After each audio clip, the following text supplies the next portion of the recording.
Hello everybody. So today I'm going to show you the 2-day process that it takes for making Danish rye bread. Now this recipe, it is on my website. It's for pumpkin rye bread. It has pumpkin seeds and sunflower seeds and flax seeds in it. However, you can absolutely substitute any of these seeds for any other seeds that you would like. And yes, it does also have a lot of rye seeds in it as well, hence the name rye bread, as well as rye flour in it.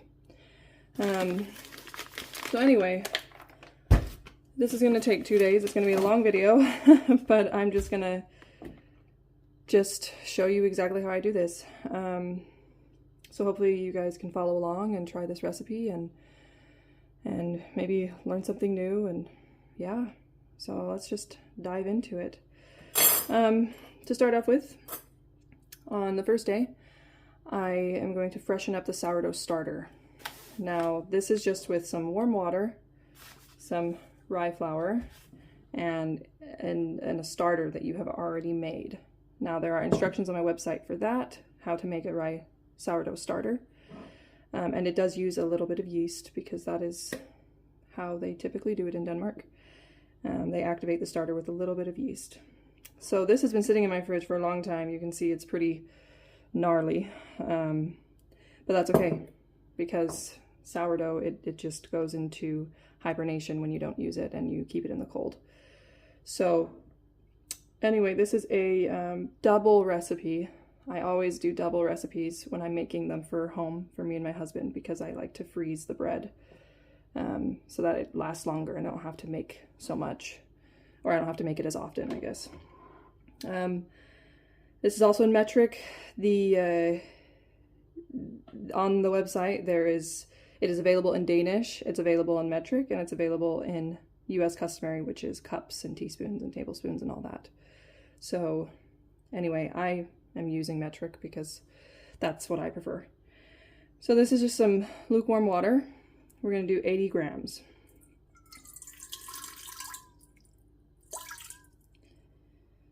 Okay, there's a little bit too much. I'm okay with like 1 or 2 grams over when we're making such small amounts, or 1 or 2 grams under, but much more than that, and that's not really, it can alter it too much. Okay, then we're going to do 80 grams of flour. Actually, I'm going to use this one.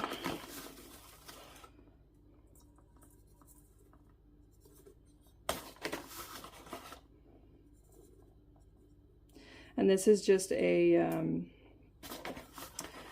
what does that translate to? A coarsely ground rye flour. And then we'll also do 80 grams of the sourdough starter.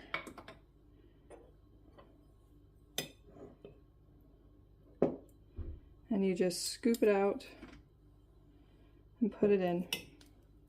Now, because of the small, ideally with this size, a standard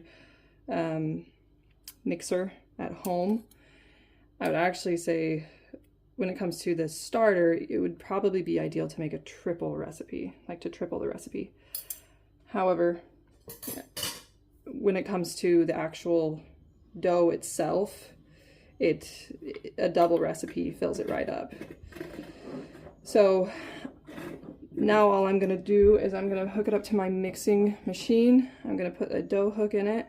I'm going to let it mix together, and then I'm going to need to scrape the bottom so that I'm going to need to scrape it and fold it in between because it is such a small amount that it's going to have a difficult time with it. You can also do this by hand.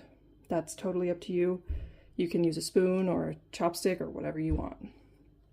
So I'll do that and then I'll mix it and then I'll show you what comes next. Alrighty, so now we're back. This has mixed. I've turned it with a scraper, and then even if there's like a couple of spots left that are still not evenly mixed, you can just take your dough hook and kind of just mix it around manually. Now from here, hang on one sec. from here, there's a couple things you can do. You can scoop this up and put it in a jar or a bowl and cover it till the next day. Just leave it at room temperature. But what I'm going to do, because I don't need my mixer for the next 24 hours, is I'm just going to scrape all this off, and then I will just cover it up with some plastic and a tea towel, and I'll show you that in just a second.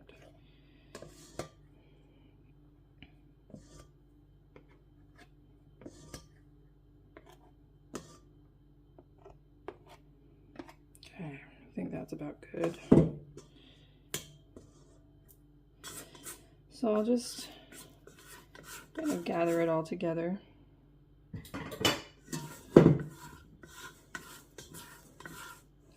Into the center and scrape this off. Makes it easier to clean. And then I'm gonna grab some plastic, just like a grocery store bag or like a produce bag. This is literally just a produce bag. I'm just gonna put that over, and then I'll take my tea towel and push that down and in, so that now it's nice and covered, has a little bit of weight on it, and it'll be sealed pretty well so that it doesn't lose a bunch of moisture while it sits for about 24 hours. Alright, so the next thing we do on the first day of making rye bread is we set all of the seeds to soften. So we're going to put all the seeds in some cold water with some salt and just put a lid on it. I am just using a what is it called? Cast iron bowl, because that's what I have that works the best. But you could use plastic, you could use ceramic, as long as you can cover it. You know, you could use just a plastic bag to cover it. That's up to you. It just needs to sit overnight and soak so that they soften, so that you can actually eat the rye bread. Okay, so as mentioned before, this is a double batch. So I'm going to start with the rye seeds. And these rye seeds, they are cracked. So these are some cracked rye seeds. If they were not cracked, it would be significantly harder for it to absorb water, and it would take quite a long time.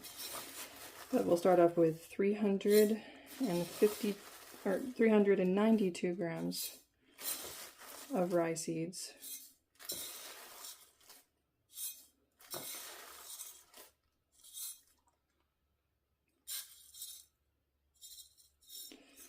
Okay.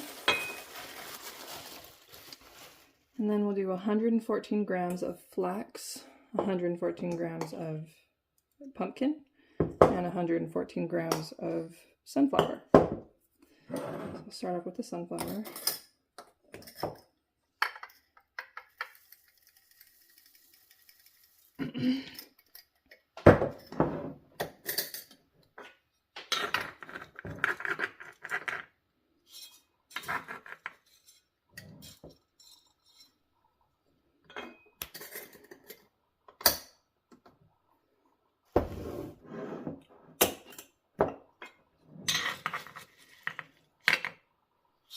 And as mentioned before, you can absolutely substitute this. So if I didn't have pumpkin seeds, for instance, but I only had sunflower and flaxseed, I could just take the measurements that are needed for all the seeds together and then just divide it between flax and sunflower instead of using pumpkin.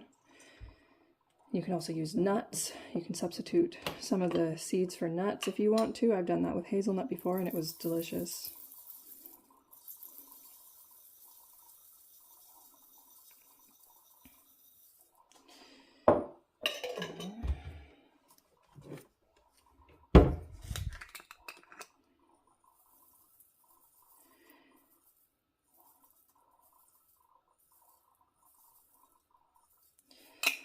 Okie dokie, and now we'll do 32 grams of salt.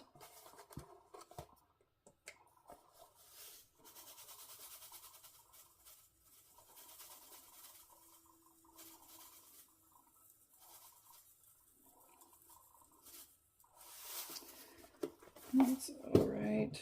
And then we'll do 666 grams of cold water. Now it's important that it's cold, because otherwise it will, it can cause the seeds to sprout, and it can also just soften them too much, depending on how warm your water is. Because if it's like boiling hot, then that can actually cause a reaction in the seeds. And yes, if you were to leave this for a couple days, you probably would have some sprouted seeds, but we're only leaving it for 24 hours, so it's just to soften them. And then from there, I'm just going to take a spoon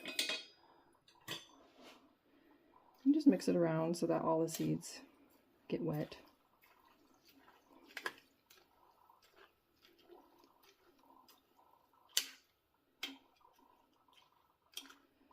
Just like that.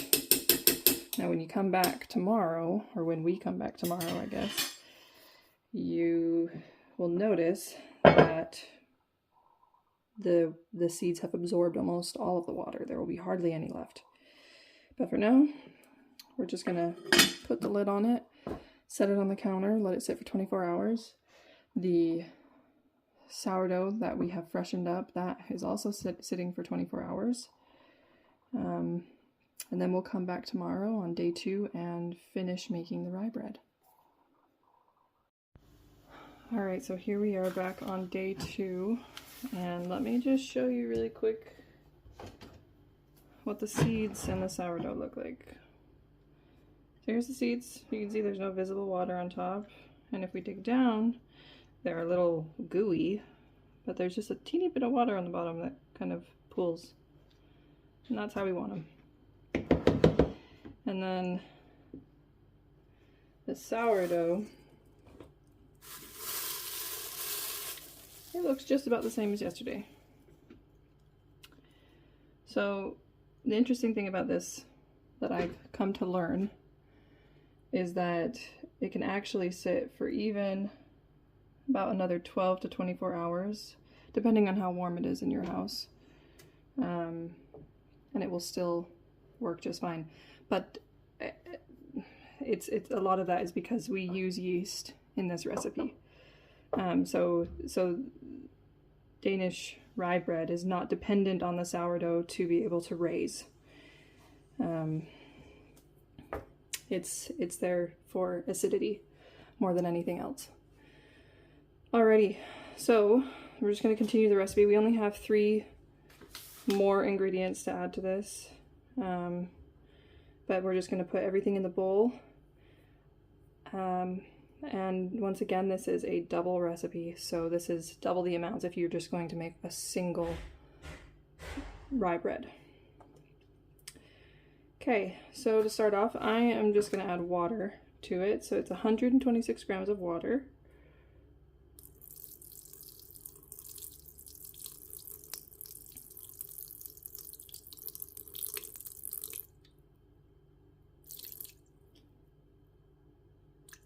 And something you'll notice if you watch any other recipe videos that I make is that I always add the liquids, especially water, first. That is something that I always do. And that is just because I've had too many times where I get pockets of flour in the bottom when I make bread. So I always add the water first. And then I usually put the yeast in with the water. That's not necessarily a correct or wrong way of doing it. This is instant yeast, so it can just be added with the flour. It does not need to be added into the liquids and left for 5 minutes to bloom like active dry yeast does. But I've tried it many ways and I've found that it doesn't make any difference at all. So this will be 12 grams of dry yeast. If you use fresh yeast, it would be double that amount, so it would be 24 grams.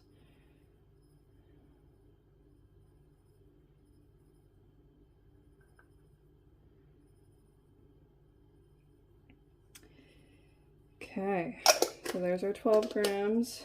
And then I'm going to add some flour, and that will be 210 grams of rye flour. This recipe does not have any wheat flour in it, but I know most Danish bakers and most rye bread recipes, Danish rye bread recipes that have regular wheat flour in it. And they do that because rye flour, it does have the two elements that are needed, the two molecules that are needed to make gluten, but it doesn't have the right ratio, which is glutenine and gliadine, I believe is what they are called. I know it in Danish, so all of the science I've learned in Danish, so I believe that's how you would pronounce them in English. But anyway, those two molecules that are needed to make gluten, they're in a smaller ratio in rye flour. So it doesn't stick together quite the same like with regular wheat bread, just like white bread. If you've seen the other video that I've made, I check to see if it's ready by stretching the dough out to see if the gluten has developed this web that's tight enough to make a window that you can kind of see light through it. You will not be able to get that with rye bread, with rye flour. That's not possible. Because it does stick, but it doesn't hold together the same. It can't stretch out. Alrighty. Now from the last ingredient that we're going to add is all the seeds. Now some of you might be wondering, if you've looked at the recipe, where's the malt? I personally don't like the flavor of malt. So even though the recipe that is on my website has malt in it, because it is a classic rye bread, Danish rye bread recipe, I do not like to add the malt. I don't like the flavor that it gives. It does change the color a little bit, but I just don't like the flavor. And that's just a personal preference. There's nothing wrong or right about that. It's just a personal preference. So normally I would also add some malt to it if I was making it for somebody else. But because I'm making this for myself and my husband, I'm not going to add malt to it. Alrighty, so now this is where a little bit of patience comes in. You just add a dough hook attachment to it, and we'll just hook it up to the mixer and let it mix for 30 minutes. It does, and it mixes on slow. And that is because, like I mentioned before with the gluten, it doesn't develop that strong gluten network. And so we need to mix it on slow, and we need to mix it for a long time. Every 10 minutes or so, I'm just going to set a timer for every 10 minutes, and then I'm going to take a spatula and I'm going to scrape around the bowl and make it so that all of the seeds, you know, the bottom ends up on the top and the sides end up in the middle, because as you'll notice at home when you mix this, what tends to happen is some of the seeds just get pushed out on the edge, and then the middle mixes, but not the edges. And so just every 10 minutes, to take a spatula, scrape the sides down, flip it over, you know, kind of scrape it and fold it in over itself, and then let it mix for another 10 minutes. You do that for 30 minutes total, and then we'll come back. Alrighty guys, so now we're back from letting the Danish rye dough mix for 30 minutes. I folded it a couple times in between. Now it's pretty uniformed. So now I'm gonna just measure it out into my bread pans. This is just a standard bread pan. I use parchment paper because I'm allergic to the oil, but you can just as easily spray your bread pan with oil, and it'll be just fine. So we're going to start off and we're going to do a kilo. This is a double portion, so that's why we're measuring it out. Otherwise, if we made a single portion, we'd be able to literally just take it the way it is. And just put it into the bread pan.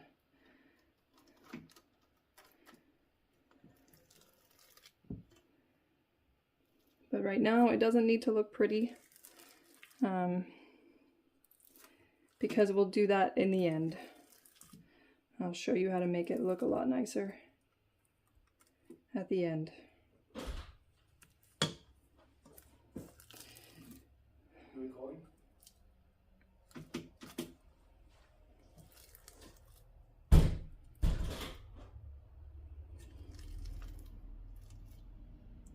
So I'll start off with a kilo. Yeah. And then I'll put the remainder into the other bread pan and see if they weigh about the same. I'm okay with 5-10 grams over, but if it's 20 or 30, then I'll balance them out a little bit.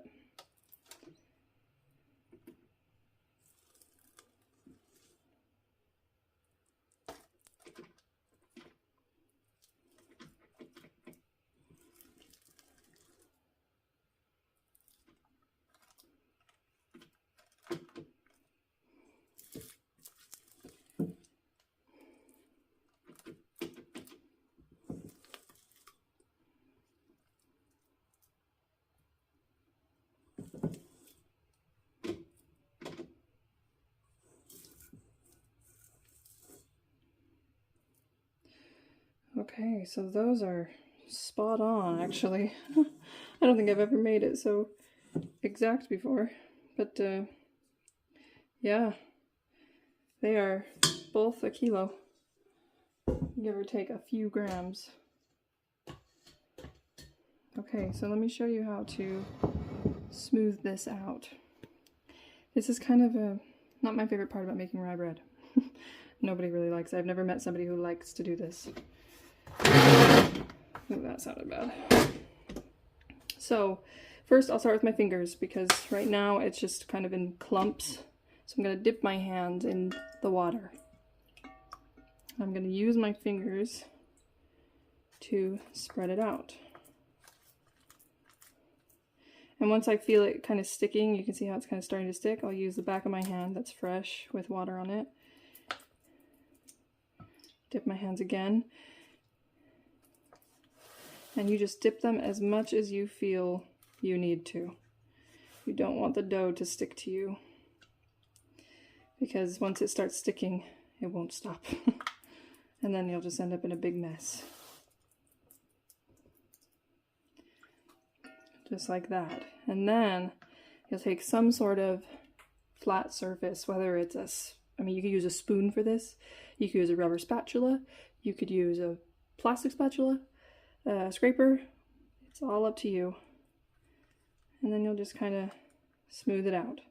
This has a hole, which is unfortunate because it kind of collects the dough a little bit.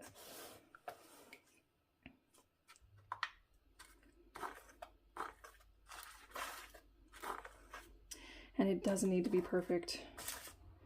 It is totally okay if it's not perfect, because, well, then you can just call it rustic rye bread. Okay, and then from here it's nice and smooth on top, and now we'll add whatever. You can either just take it the way it is, you can drizzle some flour on top of it, you can drizzle some seeds on top. It is entirely up to you. I am gonna drizzle a little bit of rolled oats on top. I'm just gonna make a stripe down the middle. And then I'm also gonna take some flax seeds, because why not? And drizzle that over. Just like that. How you decorate it is totally up to you. Okay, I'm gonna go ahead and do the other one off camera, and then I will show you what to do from here. Alright, so I'm using my oven because today is a little bit more of a cool day. I've just put my oven onto the lowest setting possible, the lowest temperature possible, just to the point where it turns on and warmth is coming down from the top. And then I just put some plastic over it.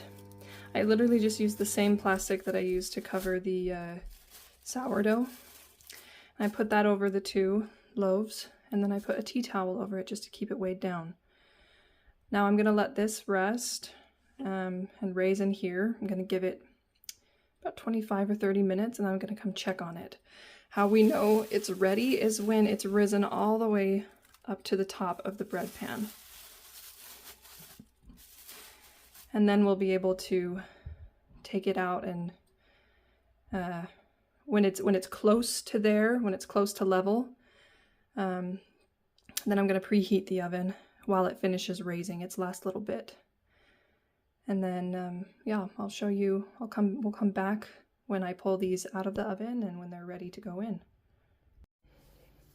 All right, so as you can see, these are ready. They've raised all the way up to the tops of the bread tin.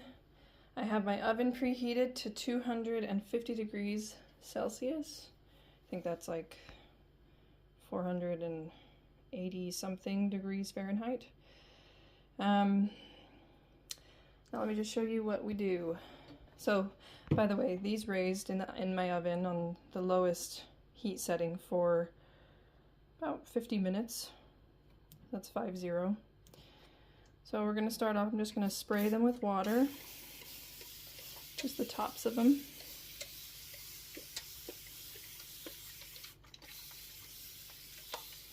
That'll help them to not have a very dull top, but it'll be kind of shiny. And I'm going to stick them in the oven.